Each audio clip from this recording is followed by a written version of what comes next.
Flight attendant Denny's black girl, first class, unaware her father owns the airline. Meet Brielle Lancaster, a bright 12-year-old with big dreams and an even bigger heart. She boards a plane bound for New York, clutching her ticket for a seat in first class, an unexpected gift from her father after a year of incredible academic achievements. But what should have been an unforgettable flight soon becomes a stage for a simmering drama of prejudice and power. A flight attendant's misguided assumption, a humiliating confrontation, and a series of jaw-dropping twists will all converge in the sky. Little does this flight attendant know, Brielle's father is more than just proud, he's the secret owner of the entire airline. Brielle Lancaster was the kind of girl who looked at the world with boundless curiosity. She would perch by her bedroom window in the family's Atlanta penthouse and stare at planes crossing the sky, wondering where they were headed and who was on them. While other kids daydreamed about being rock stars or professional athletes, she dreamed of traveling to every continent, helping people along the way. Her father, Donovan Lancaster, was a man of influence, a self-made billionaire who had started investing in airlines during the late 1990s when he saw the potential for global connectivity. A visionary at heart, Donovan believed that air travel could bring people together in ways few other industries could. He was known for philanthropic endeavors across Africa, Asia, and South America. Yet he was notoriously private when it came to his personal life, rarely flaunting his wealth in an ostentatious way. Friends described him as humble, a trait he wanted to pass on to his daughter. To the world, Donovan was recognized mainly for his philanthropic deeds and his holding company, Lancaster Global Ventures. What very few knew, even within the airline industry, was that Donovan owned a substantial share of Skyline Air, an emerging American carrier striving to expand internationally. To any random onlooker, he was just another well-dressed businessman. He preferred to keep it that way. For Brielle's 12th birthday, Donovan surprised her with a trip from their hometown of Atlanta to New York City. It was a small vacation to reward her for finishing the school year as an honor student and excelling in her volunteer work at a local children's hospital. He booked first-class seats on Skyline Air Flight 723, departing from Hartsfield-Jackson Atlanta International Airport, a real location known for being one of the busiest airports in the world. Brielle couldn't believe it. She had traveled before, even flown in private jets on occasion with her father's business associates, but this time felt special. She was about to have her own seat in first class, as if to say, "You've earned your place, independent of my status." The morning of the flight, Brielle was too excited to sleep beyond dawn. She got dressed in her pastel pink sweater and comfortable jeans, pulling on her favorite sneakers. Donovan had an early meeting with some of Skyline Air's executives, so he told her they'd meet at the first-class lounge an hour before boarding. "You're old enough to go through security by yourself," he teased, though he arranged for an airport representative to quietly keep an eye on her. It was a busy day at Hartsfield-Jackson, with long lines snaking around the security checkpoints. Brielle navigated the airport with a determined look on her face, juggling her carry-on backpack, which was filled with sketchbooks, colored pencils, and a journal. She loved to chronicle her journeys on paper, capturing fleeting moments in drawings and words. As she finally neared the gate, she spotted a Skyline Air billboard featuring a tropical beach in the Bahamas, promising relaxation and adventure. A wave of pride swept over her as she thought of her father's involvement in building this airline, though she kept that knowledge close to her heart. She joined the lounge area, waiting for her father. Little did she know the storm clouds of prejudice and conflict were already gathering. Her seat in first class, and indeed her very presence, would soon spark a chain of events that no one could have predicted. When Donovan arrived at the lounge, he gave Brielle a tight hug and a playful salute. They grabbed some snacks, fresh fruit for Brielle and black coffee for Donovan, and chatted excitedly about how they would spend their weekend in New York. Donovan had arranged for them to stay at a 5-star hotel overlooking Central Park, and he'd promised to take Brielle to Broadway to see her first live musical. She could hardly wait. In the lounge, some of Donovan's colleagues were milling about, dressed in crisp suits and carrying slim briefcases. Each one nodded respectfully at Donovan, but Brielle noticed her father keep his conversation with them short. He didn't mention her seat in first class, or even his own. He seemed content to play the role of any other parent excited for a vacation. Boarding was announced over the pass system. Donovan guided Brielle toward the gate, letting her hand in her boarding pass first. The agent scanned the ticket, glanced at the seat assignment 1A, and did a small double take. It was unusual for such a young girl to be traveling in one of the prime seats. However, the gate agent said nothing more than, "Have a pleasant flight," and waved her on. Inside the airplane, Brielle was wowed by the spacious seats, the plush carpeting, the ambient lighting.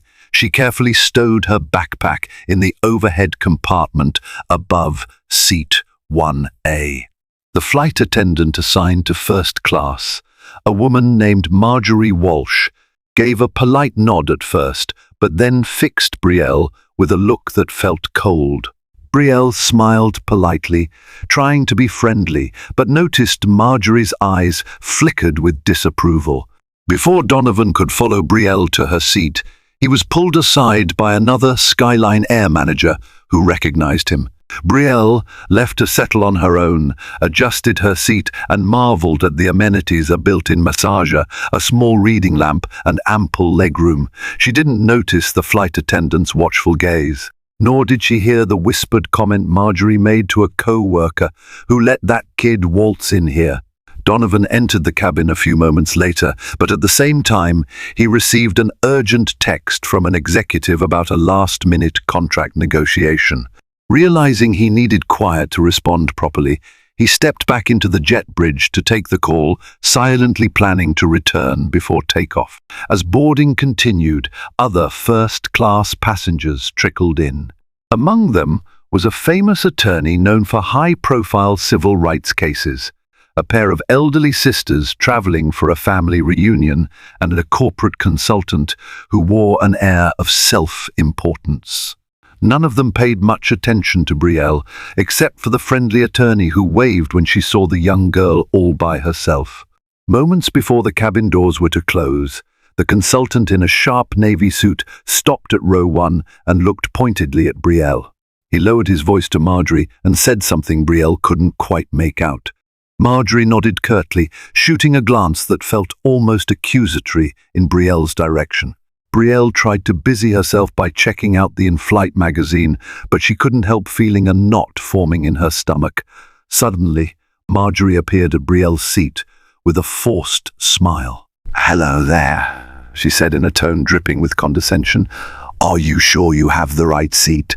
Brielle was startled. "Yes, ma'am," she replied, handing over her boarding pass. Marjorie's practiced smile flickered when she saw the legitimate seat assignment. Yet, instead of dropping the issue, she leaned in with narrowed eyes. "Where are your parents?" she demanded, no trace of genuine warmth in her voice. "My dad. He's just finishing a call," Brielle explained. "He'll be here in a second." Marjorie paused, unimpressed. "All right, miss. We'll see about that," she said. With that, she strolled away, her posture stiff, her mind racing with assumptions.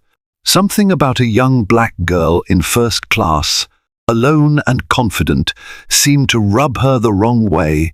Brielle swallowed hard, feeling out of place for the first time in her life. She wanted to defend herself, but she wasn't entirely sure what she was defending against.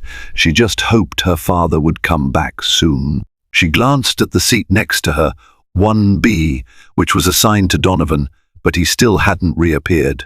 And so began the slow, simmering tension that would soon boil over, turning a simple flight into a moral battleground.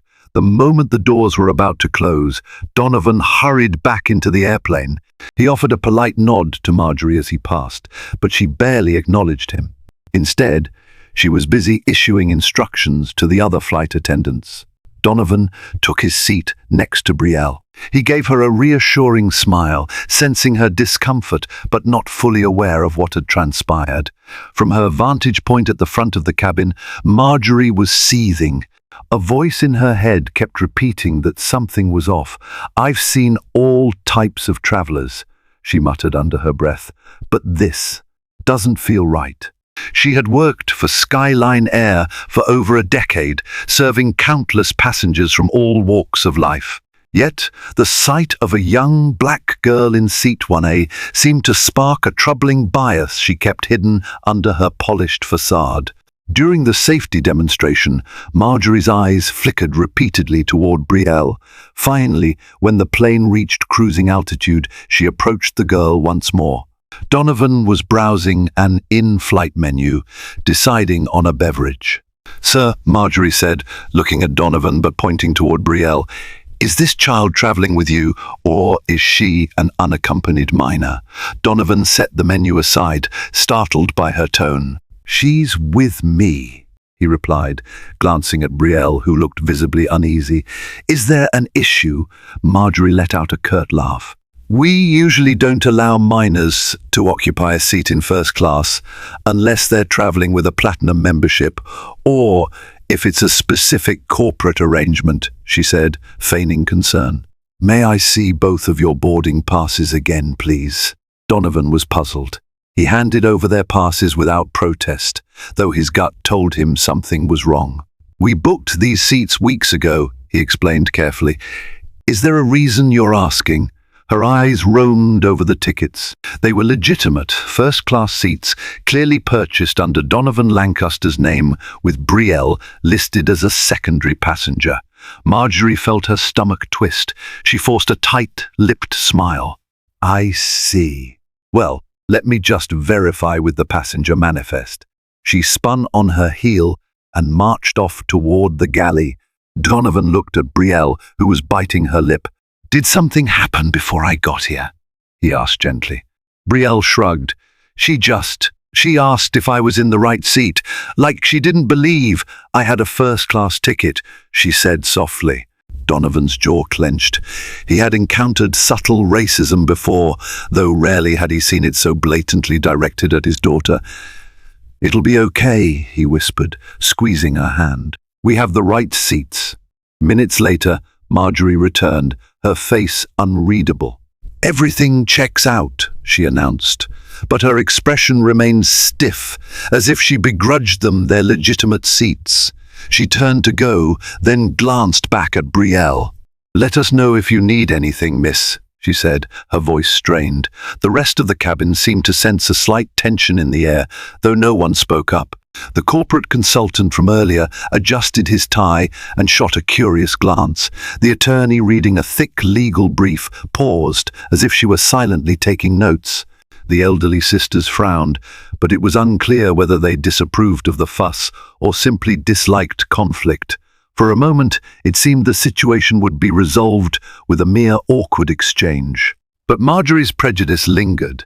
She couldn't shake the feeling that Brielle and Donovan were somehow out of place in the upscale world of first class. Her next steps would prove disastrous, setting off a chain reaction that would expose the hidden biases flying under the radar. And unbeknownst to her, the man she was challenging wasn't just another traveler, he was one of the silent owners of the very airline whose uniform she wore. As the flight wore on, the initial confrontation seemed to fade into the background.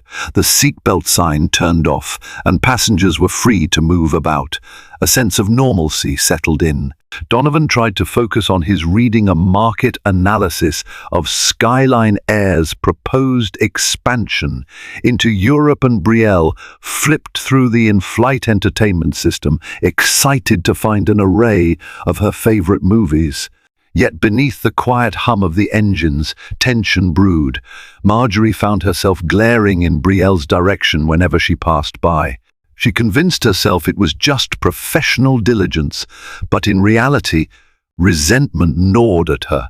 She watched other flight attendants serve Donovan and Brielle with politeness and occasionally marveled at how easily they chatted with the pair. When the meal service began, a different flight attendant named Rosa greeted Donovan and Brielle with warm smiles. "Hello, folks," she said, handing them the first-class menu. "We have a grilled salmon option or a roasted vegetable pasta. For dessert, there's cheesecake or chocolate mousse." Brielle's face lit up. "Could I please have the pasta? And maybe the chocolate mousse, if that's okay?" Rosa chuckled. "Of course.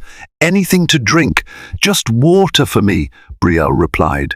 Rosa turned to Donovan, who ordered a sparkling water and grilled salmon.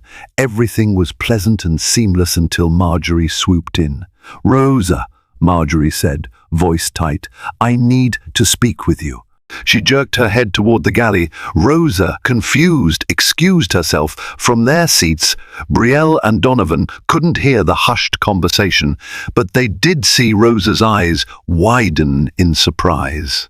Rosa gestured toward Donovan and Brielle's seats, then shook her head vehemently. Marjorie hissed something in response, but the words were lost in the bustle of the cabin. Finally, Rosa threw up her hands and walked away, returning to serve other passengers. Donovan arched an eyebrow. "I'm not sure what that was about," he muttered, though he kept his voice low for Brielle's sake. Brielle frowned but tried to focus on her upcoming meal and the movie she planned to watch. Moments later, Marjorie reappeared with a forced smile. "Mr. Lancaster," she said stiffly, "I regret to inform you that there's been an issue with the meal selection.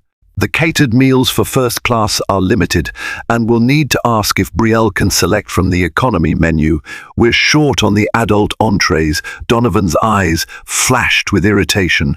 "I'm sorry, but that doesn't make sense," he said calmly but firmly. "We booked first-class seats, which come with the appropriate meal service. My daughter is entitled to the same options as every other first-class passenger."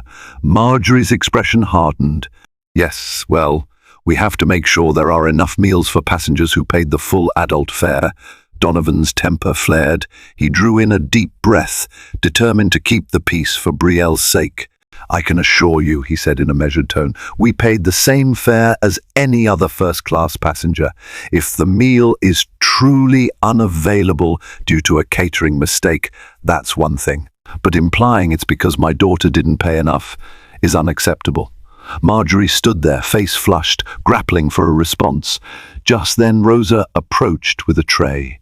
"I have your orders here," she said gently, setting down the pasta for Brielle and the salmon for Donovan. Marjorie shot Rosa a furious look, but Rosa simply shrugged. "They paid for first-class, Marjorie. They're getting the first-class meals," she said matter-of-factly. The tension was palpable. Marjorie turned on her heel and stomped back to the galley, leaving Donovan and Brielle exchanging anxious glances. "I'm sorry," Rosa whispered, clearing her throat. "I'm not sure what's gotten into her today. Please enjoy your meal. If you need anything, you can let me or our other attendants know." "Thank you," Donovan replied softly, placing a protective hand over Brielle's. "We appreciate your professionalism." As they began to eat, Donovan kept sneaking glances at Marjorie, who was now serving another row with a veneer of politeness. Despite the airline's best training, her personal biases were shining through. Donovan wanted to avoid a full-blown confrontation, but the knots in his stomach told him that this was more than a fluke. He had to wonder what else she might try before the flight landed, and he was right to worry. Because before they could finish their meals, Marjorie would cross yet another one that would leave Brielle in tears and trigger a chain of events neither Donovan nor the airline could ignore. While Donovan was busy shielding Brielle from Marjorie's hostility, a woman a few rows behind them observed the situation with growing dismay. Her name was Celeste Morrison, a civil rights attorney from Chicago.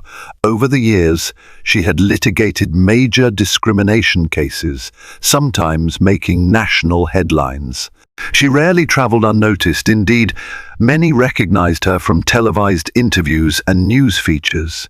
But today, she was quietly traveling to New York for a legal symposium. She had seen the subtle remarks, the hushed arguments, and the petty attempts to undermine Brielle's first-class entitlement. Celeste was familiar with the many faces of prejudice, sometimes overt, sometimes hidden behind forced smiles and contrived policies. She jotted down mental notes, uncertain if she'd intervene. However, she felt a moral tug. Meanwhile, in the galley, Marjorie paced restlessly. She replayed scenes from her childhood when she used to hear family members complaining about who deserved wealth and who didn't. She recalled her mother, a school teacher, once telling her, "Some people just don't belong in certain places." Though Marjorie prided herself on being educated and worldly, those deep-seated biases had never been challenged. When she saw Brielle in 1A, something in her mind snapped to old prejudices. Her training told her to treat every passenger with courtesy, but her upbringing, laced with subtle discriminatory beliefs, kept whispering that Brielle didn't belong here. Her bias found justification in 1,000 small rationalizations. Maybe they gamed the system, maybe they used a buddy pass, maybe it was some charity arrangement. She convinced herself that her suspicions were for the good of the airline. Blind to her own prejudice, she became determined to uncover some rule that Brielle and Donovan were violating. As the flight continued, Marjorie's thoughts raced. She recalled an obscure policy about seat usage and began drafting a plan to confront Donovan one more time. First, she'd check the passenger manifest again. Then, she'd confirm whether Donovan Lancaster or Brielle Lancaster had some special arrangement. Even if they did, she reasoned, the child had no business taking up a prime seat in first class. It never occurred to her to question the cruelty behind her motives. Up in the cabin, Celeste quietly set aside her legal brief. She sensed that Marjorie was about to escalate matters. Quietly, she spoke to Rosa in the aisle. "Excuse me, could you please let me know if there's any issue with Mr. Lancaster and his daughter? I've noticed some tension." Rosa pressed her lips together, torn between professional discretion and a moral obligation to speak the truth. She replied softly, well, Marjorie seems to think they don't belong in first class, but everything is in order. Their tickets are valid. Mr. Lancaster's record is clear. It's not my place to say more." Celeste nodded, a determined glint in her eye. She decided if Marjorie pushed too far, she would step in. Her track record and reputation for standing up against injustice were well known, and she would not let a child be subjected to bias without offering some protection. Unaware of Celeste's watchful eye, Donovan tried to keep Brielle's spirits up. They chatted about the upcoming Broadway show, about the food they'd sample in New York, about the carriage ride through Central Park. Yet Brielle was quieter than usual, her excitement dulled by the flight attendant's hostility. Even the corporate consultant across the aisle noticed. He leaned toward Donovan and said in a low voice, "Hey, is everything all right? I saw that flight attendant giving you some trouble." Donovan smiled politely. "It's all good. Just a misunderstanding," he said, not wanting to make a scene. The older sisters behind them offered sympathetic looks, having witnessed Marjorie's unsubtle glances. One of them gently touched Brielle's shoulder when she walked by to stretch her legs, whispering, "You look very smart in that seat, dear." Brielle smiled, grateful for the small gesture, but she still felt a knot in her stomach, an unease that wouldn't dissipate. She couldn't understand why someone would dislike her so much for simply being in a seat she'd legitimately paid for, or rather, that her father had. Meanwhile, Marjorie composed herself and prepared to make her move. She had discovered an old airline directive about passenger seating modifications in the event of an upgrade or last-minute changes. She interpreted it in a twisted way, believing it might give her the authority to reassign Brielle to a different seat under the guise of needing to balance the cabin. She even told herself this was for the plane's overall safety, never mind the fact that such reassignments typically only occur if the flight is dangerously unbalanced or if an emergency arises. This was the moment when hidden biases and personal grudges would collide with formal policies. And it would be the catalyst for an explosive confrontation, one that would reveal Donovan's true identity in a way Marjorie could never have anticipated. With renewed determination, Marjorie marched down the aisle and stopped right in front of Donovan and Brielle. She held a printed copy of the seating directive she dug up from the company intranet, though it was meant for extreme circumstances and rarely applied. Her expression exuded a self-righteous air, as though she were about to vanquish a great injustice. "Mr. Lancaster," she began, not bothering to hide her impatience, "I'm afraid we have a situation regarding seat allocation. For safety reasons, we need to move your daughter to another seat." Donovan glanced at the half-empty first-class cabin. "Safety reasons?" he repeated, disbelief evident in his voice. "The flight is not at capacity, and we've been in the air for over an hour." "Nothing about this makes sense," Marjorie bristled. "I assure you, sir, Skyline Air policy allows us to reassign seats if we deem it necessary for passenger safety or if there's an issue with weight distribution. Your daughter is well, she's not on the main passenger, manifest for an adult first-class seat." A hush fell over nearby passengers. Celeste Morrison put down her reading, her eyes laser-focused on the unfolding drama. The elderly sisters leaned forward, straining to hear. Rosa caught wind of the confrontation and hurried over, her face etched with concern. "Marjorie," Rosa whispered urgently, "I checked the manifest. Everything is perfectly fine. There's no issue with weight distribution. The seat assignment is correct." Marjorie ignored her. "I'm sorry, sir," she continued, her voice tight, "but you'll need to comply. I can offer your daughter a seat in Economy Plus, still quite comfortable, I might add. We need this seat for an emergency crew member if necessary."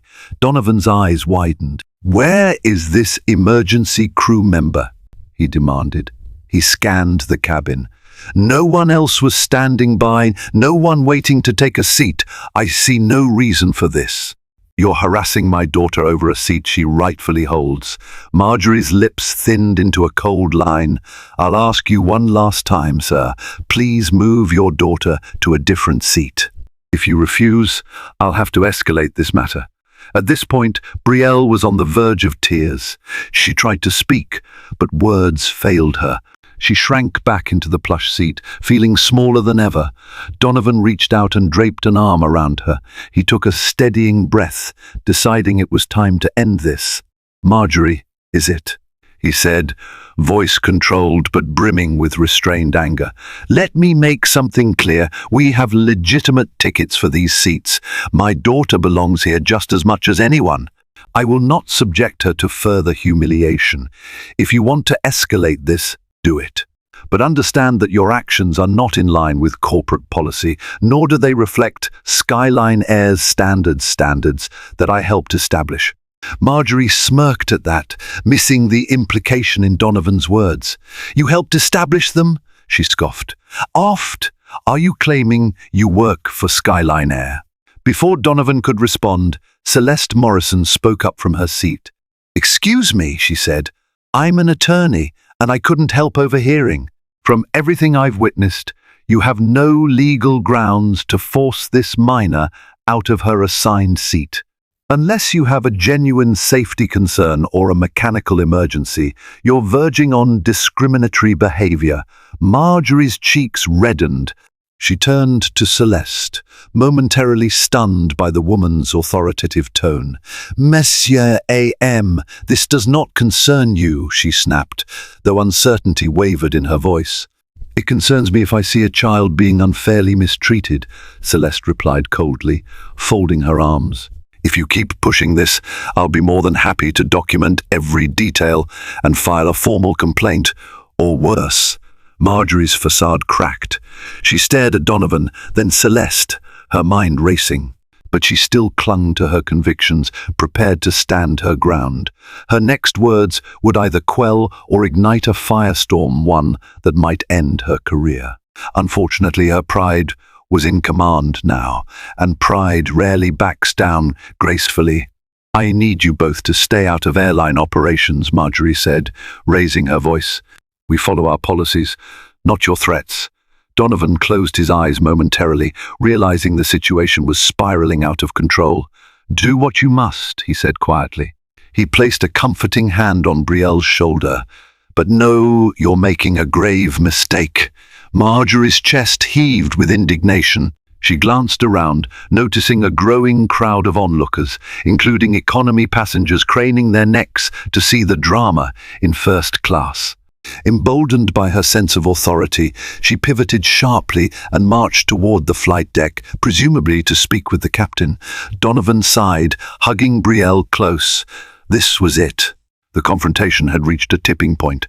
Marjorie's next move would decide whether this flight landed peacefully or became the backdrop for an ugly, headline-grabbing scandal.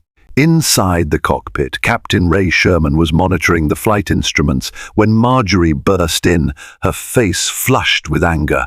"Captain," she said in a hushed but urgent tone, "we have a serious passenger issue in first class." Captain Sherman swiveled in his seat, giving Marjorie a puzzled look. "What's going on?" he asked, keeping his voice steady. He prided himself on his calm demeanor in emergencies, be they technical malfunctions or unruly passengers. Marjorie huffed. "There's a man with a child in first class, and I suspect there's a violation of seating policy. I tried to reassign the child, but he's refusing. He's causing a disruption." The captain's brows furrowed. "A child in first class? That's hardly unusual. Is this truly a disturbance?" Marjorie nodded vigorously. "Yes, I believe it's a matter of unauthorized seat usage.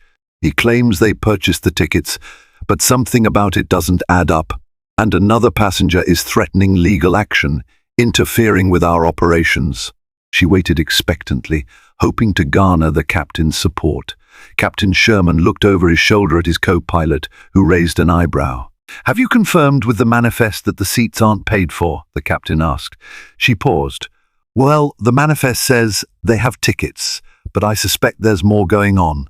He said something about helping to establish Skyline Air's standards, which suggests he might be lying about his credentials. Captain Sherman inhaled sharply, trying to maintain professionalism. He had flown enough routes to sense when a situation had deeper undercurrents, like personal bias or a misunderstanding. "Look, Marjorie," he said gently but firmly, "if they have valid tickets, there's no policy that prevents a child from sitting in first class. Unless there's a real safety concern, we can't force them to move." Marjorie's face hardened. "But Captain, you don't understand," he cut her off. "No, you don't understand. If they have valid tickets and are not causing any harm, we do not escalate. We do not want a PR incident on our hands, especially if an attorney is involved. You know Skyline Air's stance on customer service. Now, please, return to your duties and ensure our passengers have a comfortable flight." Unable to sway the captain, Marjorie stomped out of the cockpit, her mind in turmoil. She still believed she was in the right, but her superiors weren't backing her. She briefly considered letting the issue drop, but her pride wouldn't let her walk away. She decided to confront Donovan one final time, determined to prove her point. Meanwhile, in first class, Donovan sat quietly, comforting Brielle. The entire cabin buzzed with uneasy conversation. Passengers whispered about what might happen next. Celeste Morrison remained ready to intervene if necessary. At last, Marjorie returned, eyes blazing. She stood in the aisle, addressing Donovan in a clear, clipped tone. "I spoke with the captain," she announced. "He thinks your tickets are valid. Fine, but if you cause further disturbance, we'll have no choice but to involve security upon landing." Donovan stood up, finally done with tiptoeing around. In that moment he resolved to reveal his identity, not for vanity, but to protect his daughter and put an end to Marjorie's harassment. "Marjorie," he said, voice low yet commanding, I've tried to handle this discreetly, but enough is enough." She regarded him with contempt. "Yes?" she spat. "What exactly do you think you can do? You're just a passenger here."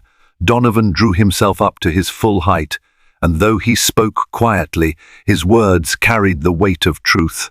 "My name is Donovan Lancaster," he said. "I'm one of the principal shareholders of Skyline Air.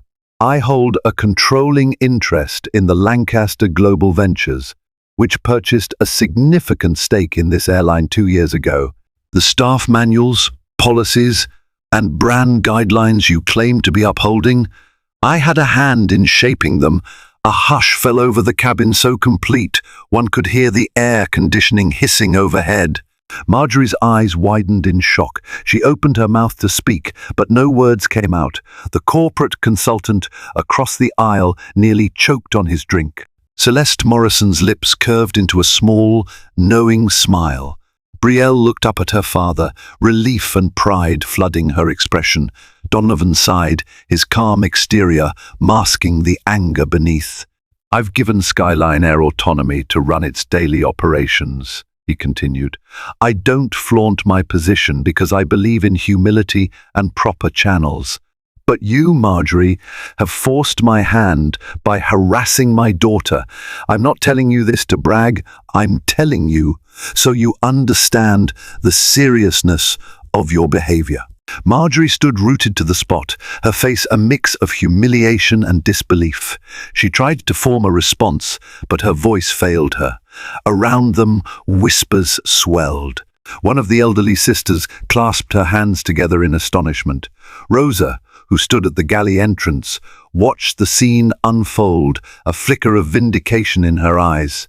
A flash of realization struck Marjorie. The man she had scorned, belittled, and threatened to remove from first class was, in fact, a high-level power broker behind the airline she served. A sickening sense of dread coiled in her stomach. Donovan leaned closer, but his voice remained steady. "I could end this conversation by firing you on the spot. But let's see if you can do the right thing, if you can own your mistake and treat my daughter with the dignity every passenger deserves." His words echoed through the cabin, and in that moment, the outcome of Marjorie's career and the moral lesson of this flight hung in the balance.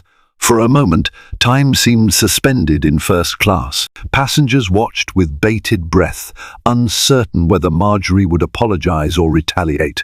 Brielle clung to her father's arm, her earlier tears replaced by a glimmer of hope. The hush felt deafening, broken only by the faint hum of the airplane's engines. Marjorie's face turned pale, then flushed bright red. She stared at Donovan, her expression cycling through disbelief, fear, and anger. She knew she should apologize. Her training demanded it. Logic demanded it. But her pride and prejudice still warred within her, refusing to yield easily. I don't believe this," she finally stammered, her voice shaking. "If you are who you say you are, you shouldn't be traveling like this, springing it on me at the last second." Her words rang hollow even to her own ears. It was a feeble attempt to deflect responsibility. Donovan maintained his composure. "I travel the way I want, with minimal fanfare," he explained. "I don't need to announce my position to every airline employee I meet." Marjorie bit her lip, seeming to weigh her options. Perhaps if she could prove Donovan was lying, or if she stuck to her claims, she might save face. Her gaze darted to Rosa, who stood silently with arms folded. Then she looked toward the other passengers, who clearly seemed to side with Donovan. Celeste Morrison cleared her throat, deciding it was time to speak up. "Marjorie, I've worked on anti-discrimination cases for over 2 decades. Your behavior has been questionable at best. If Mr. Lancaster truly is a shareholder, you're in a precarious position. I suggest you apologize and let this matter rest. That would be the wisest course of action, both ethically and legally." A flicker of defiance still burned in Marjorie's eyes, but it was rapidly smothered by the weight of her predicament. She understood she had no allies left in this cabin, not even the captain. Her voice trembled as she spoke. "Mr. Lancaster, if I've caused any inconvenience to you or your daughter, I'm sorry." Her apology came out stilted, half-hearted. Donovan sensed it wasn't genuine, but for the sake of his daughter, he decided not to push further, at least not yet.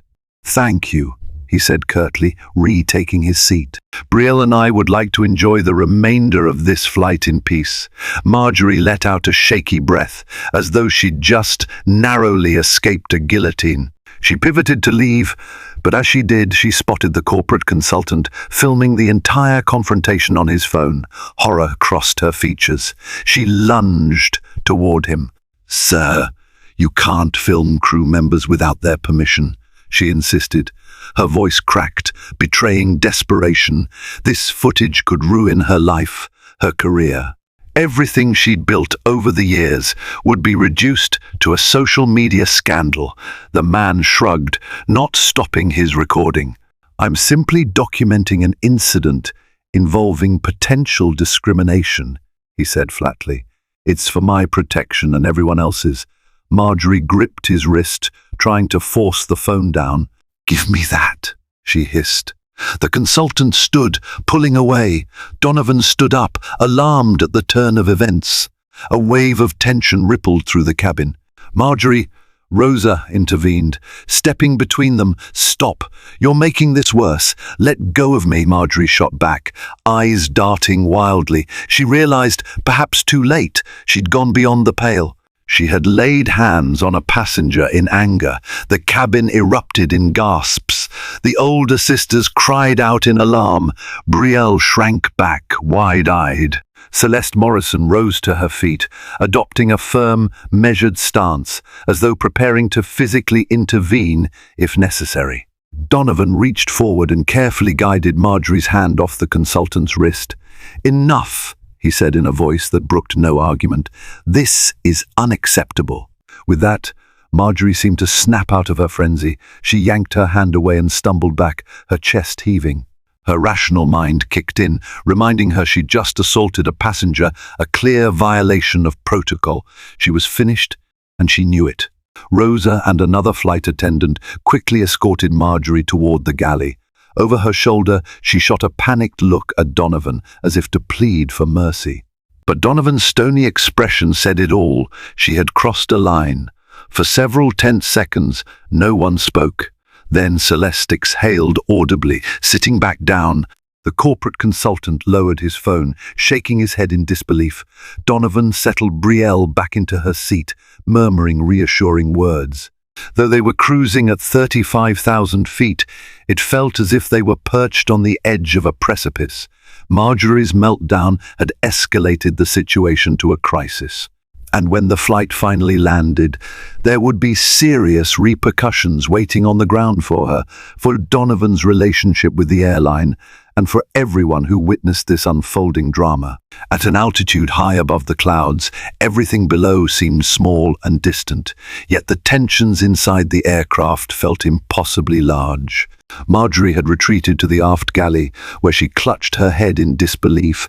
How had she let this happen? Why had she allowed her biases and pride to drag her into a nightmare? Meanwhile, Donovan comforted Brielle. "It's all right," he whispered, though he could hardly believe his own words. He felt anger coursing through him like a current. Anger at the humiliation his daughter had endured. Anger at himself for not stepping in sooner. The father in him wanted to protect Brielle at all costs. The businessman in him demanded accountability for an employee who had so blatantly violated company values. Passengers exchanged hushed conversations. The corporate consultant quietly played back his footage, a frown etched into his features. Celeste Morrison penned notes in a small notepad, her legal mind already mapping potential legal claims. Then the airplane's PAR system crackled. Captain Sherman's calm voice resonated through the cabin. "Ladies and gentlemen, we will be starting our descent into John F. Kennedy International Airport shortly. Flight attendants, please secure the cabin for arrival." Rosa reappeared, looking visibly shaken but determined to maintain professionalism. She made a brief stop at Donovan's seat. "Sir, ma'am," she said, addressing both Donovan and Brielle, "we sincerely apologize for what happened. We'll be landing in about 30 minutes. Please let me know if you need anything." Donovan nodded. He observed that Rosa was near tears herself, obviously upset by her colleague's behavior. "Thank you for your kindness," he said quietly. "I appreciate it." As the plane descended, Brielle gazed out the window. She loved flying. Usually, she'd watch the gradual approach over the city with awe. But today, her eyes brimmed with sadness and exhaustion rather than wonder. Donovan gently took her hand, wishing he could rewind the day. When Skyline Air Flight 723 finally touched down at JFK, the landing gear screeched against the runway. The usual relief and excitement of arriving in a bustling city were overshadowed by the drama that had played out in mid-air. Donovan sensed that the hardest part was yet to come, dealing with the aftermath on the ground. The seatbelt sign switched off, and passengers began gathering their belongings. A pregnant silence lingered. Everyone was uncertain how the final confrontation would unfold. Normally, flight attendants would cheerily thank each passenger as they disembarked. But Marjorie was conspicuously absent, presumably staying out of sight in the galley. Donovan placed his hand gently on Brielle's shoulder and guided her toward the exit. Celeste Morrison exited just before them, offering Donovan a supportive nod. The consultant with the phone followed behind, casting Marjorie a stern look as he passed. Other first-class passengers trailed, whispering among themselves. At the door, Rosa and another flight attendant gave awkward but sympathetic smiles. "Have a pleasant stay in New York," Rosa said softly, as though the usual flight attendant pleasantries had lost their meaning. Donovan nodded once more, then stepped onto the jet bridge with Brielle by his side. The moment they emerged into the terminal, a tall man in a tailored suit approached them. His name was Clive Harrison, the local Skyline Air manager who oversaw ground operations at JFK. Donovan had spoken to him many times over the phone, but never in person. Clive's face was solemn. "Mr. Lancaster," he said, tone hushed with respect. "I received a call from Captain Sherman. He briefed me on what transpired during the flight. I want to extend my deepest apologies on behalf of Skyline Air." Donovan's gaze flickered toward Brielle, who clung to him. "Thank you," he said stiffly. "Let's handle this matter swiftly and sensitively. My daughter has been through enough." Clive nodded. "Of course. We've arranged a private lounge so we can discuss this away from the public. Please follow me." As they moved through the concourse, a few passengers recognized Donovan, but most were just travelers rushing to connect flights. Brielle's shoulders slumped in relief, happy to leave the chaos of the airplane behind. Donovan felt a pang of regret. This was supposed to be a fun father-daughter trip to celebrate her achievements. Instead, it had devolved into a confrontation with prejudice, culminating in a public spectacle. Outside the lounge, another Skyline Air official, someone from the corporate office who had flown in from Boston for a meeting, waited to greet Donovan. She introduced herself as Dana Caldwell, Vice President of Customer Relations. Her eyes, too, held that mix of apology and concern. As soon as Donovan entered, he saw a familiar sight: legal documents spread across a table, a sign that the company was prepared to handle the fallout. He gently steered Brielle to a plush sofa in the corner. "You all right?" he asked, crouching beside her. She nodded, though tears threatened to spill again. "Dad," she whispered, "I don't get why she hated me so much." Donovan's heart ached. "Some people carry wrong ideas in their hearts," he said gently. "They let those ideas control how they treat others. But that's not your fault, baby girl." He rose to his feet, determination set in his eyes. "Clive, Dina, I want to know what the airline will do about Marjorie. And I want it on record that my daughter and I will not tolerate any attempt to sweep this under the rug." Dina nodded gravely. Yes, Mr. Lancaster, we're here to ensure that doesn't happen. We'll interview the staff and passengers, review any video footage, and take immediate action. Donovan glanced at Brielle once more before taking a seat at the conference table. Let's get started, he said. The faster we handle this, the sooner my daughter and I can try to salvage what's left of our trip. His voice reverberated with quiet resolve. The father had arrived willing to defend his daughter's dignity and reaffirm the values upon which Skyline Air was founded. Behind closed doors in the private lounge, Donovan recounted the entire ordeal in detail. Clive and Dina asked clarifying questions, carefully documenting every aspect. Meanwhile, Brielle sat quietly on the sofa, hugging a plush airplane-shaped pillow the lounge provided. She was tired, drained by the emotional roller coaster, but she felt safer with her father taking charge. Within minutes, several other first-class passengers who had witnessed the event were ushered into the lounge to provide statements. Celeste Morrison gave a concise but powerful account, emphasizing Marjorie's unwarranted hostility and attempt to forcibly remove a valid ticket holder. The corporate consultant offered to share his video footage, which he played for Dana and Clive on his phone. Their faces grew grim as they watched the confrontation unfold. Marjorie's condescending tone, her misguided claims, and finally, her physical grab for the phone. When Rosa was called in, she nearly broke down. She explained how Marjorie had repeatedly tried to undermine Brielle's place in first class, how she'd insisted on removing the child's meal, and how she'd eventually escalated the situation with the seat reassignment threat.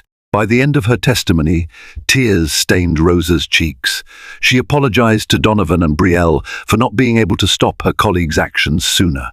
While this was happening, Marjorie was being questioned elsewhere by Skyline Air's human resources representative.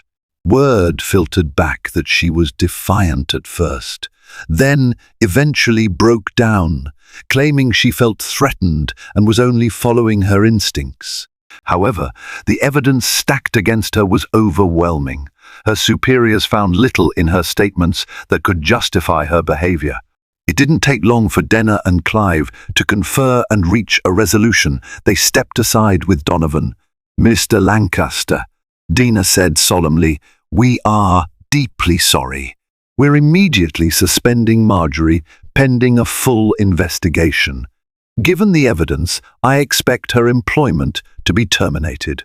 We'd also like to offer you and Brielle any assistance we can, whether it's emotional support, an apology from our CEO, or compensation for any distress caused.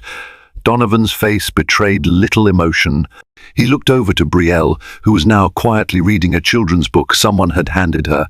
His protective instincts flared again. I appreciate your swift action, he said. But above all, I want systemic change. If this can happen to my daughter, who by chance has connections to upper management, imagine what happens to passengers who have no voice. Clive nodded. We understand. We'll launch a formal review of our training programs, especially regarding discrimination and bias. You have our word. With that, Donovan excused himself to join Brielle. He put an arm around her, and she leaned into his side. She asked in a small voice, Is she gone, Dad? He nodded. Yes, baby girl, she won't hurt you anymore. There was a pause, and then he added gently, People who make such terrible choices often face consequences. That's how the world should work. Still, Brielle frowned. I feel bad for her, she admitted. I mean, she was so angry. But what if she never learns to be nicer? Donovan sighed, touched by his daughter's empathy. That's on her, he said, stroking her hair. All we can do is hope she learns from this. But your well-being comes first. In the following days, Marjorie's suspension indeed led to her termination. Skyline Air's legal team, reviewing the consultant's footage and multiple passenger testimonies, concluded there was no defending her actions. Marjorie's meltdown, her aggression, and her repeated attempts to violate official policies sealed her fate. Word spread quietly among airline staff. An arrogant flight attendant had tried to bully the wrong passenger. Karma, it seemed, had arrived swiftly and decisively. For Donovan, it was a bittersweet victory. He was relieved that the airline followed through, but he couldn't shake the lingering sorrow that his daughter had to experience such hateful behavior. Brielle was young and resilient, but the wound left by discrimination could linger. Donovan resolved to use this incident as a catalyst for broader changes within Skyline Air, better training, more robust policies, and a stronger commitment to inclusivity. And so, while Marjorie dealt with the rubble of her career, Donovan and Brielle prepared to embrace the rest of their trip. Broadway shows, Central Park walks, and museum visits beckoned, offering an antidote to their ordeal in the skies. In Donovan's mind, that was the best way to reclaim their peace, by living joyfully despite the cruelty they'd encountered. 2 days later, Brielle awoke in her luxurious New York hotel suite, the morning sunlight streaming through floor-to-ceiling windows overlooking Central Park. It almost felt surreal. 2 nights ago, she had fallen asleep, still shaken by the harassment. But now, after taking in her first Broadway musical, she chose The Lion King.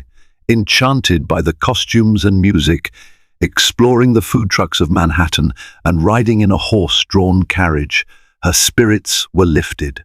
As she padded into the living area, she found her father seated on a velvet sofa, reading from a tablet. "Good morning, sleepyhead," he greeted, offering a warm smile. She ambled over and nestled next to him. "How are you feeling, Dad?" she asked, her youthful intuition picking up on his contemplative mood. Donovan closed the article he'd been reading. It was a piece about Skyline Air's quick response to a mid-flight discrimination incident, praising the airline's swift action, but also highlighting the need for industry-wide training. "I'm fine, sweetheart," he said gently. "Just reading about what happened. The media got wind of it, but it's mostly supportive coverage. They applaud that the airline stepped up." Brielle nodded, gaze falling on the opulent suite around them. A feeling of guilt tugged at her heart. "We're lucky we can afford this, right, Dad?" Donovan placed the tablet aside and turned to face her. "We are," he admitted. "But remember, luck doesn't excuse bad behavior. Regardless of how wealthy or not we are, no one deserves to be treated like that." She tilted her head, recalling the flight attendant's harshness. "Will she be okay? I mean, she lost her job, right?" The concern in her voice made Donovan's chest tighten. "Yes, she did, and that's the consequence of her actions. But Skyline Air has a protocol to offer counseling or resources to departing employees. If she chooses to learn from this, perhaps she'll grow. Maybe it'll be a wake-up call." Brielle fiddled with the hem of her shirt, considering that. "It's so sad," she murmured. "I wish people didn't judge each other like that." Donovan nodded, wrapping an arm around her shoulders. "That's why I'm stepping up training at Skyline Air. We've talked about rolling out an anti-discrimination workshop for all staff, not just flight attendants. It's not about punishing people, it's about teaching them to see past their biases. And you know what? We'll also expand our scholarship program for kids interested in aviation. Make sure the next generation of pilots, engineers, and flight attendants come from diverse backgrounds and understand empathy."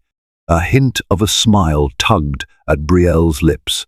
She recalled how her father supported charities, including her own volunteer work at the Children's Hospital. She felt a renewed sense of purpose, determined to do good in the world.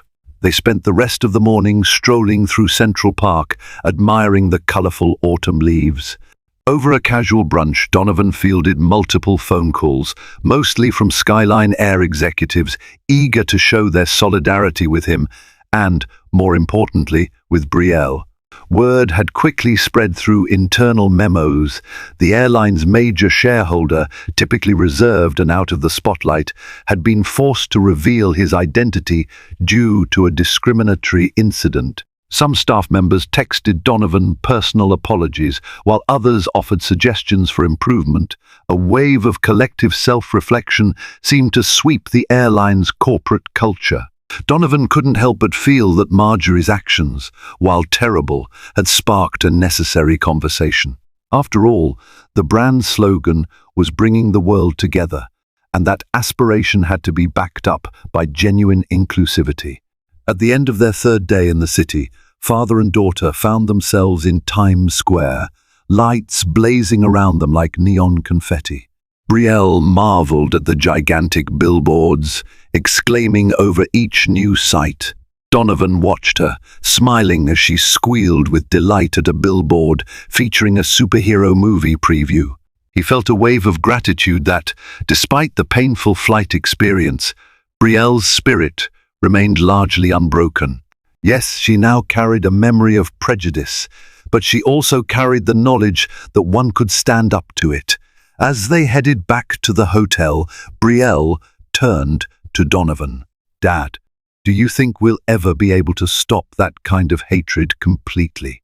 He paused to reflect, then answered quietly, "I don't know if we can stop it completely, but we can keep fighting it every time we see it. Every action we take, big or small, matters. And if enough people are willing to do that, then the world becomes a kinder place, one day at a time." Brielle leaned against him, comforted by his words. They might not be able to change the entire world overnight, but they could do their part. And for the moment, that was enough. Thank you for joining us on this emotional journey of Brielle and Donovan Lancaster. Their story reminds us that even in a world that can feel divided, every act of courage and kindness creates ripples of change. If this story touched your heart or opened your eyes to the impact of prejudice, take a moment to reflect on how you can stand up for fairness in your own life, whether at home, in the workplace, or when traveling. We hope you'll share this video with friends and family who could use a reminder that empathy triumphs over ignorance. Drop a comment with your thoughts or experiences dealing with injustice. And if you haven't already, please hit that like button, subscribe to our channel, and turn on notifications so you'll never miss a new story. Together, let's continue to uplift each other and make our world a kinder place.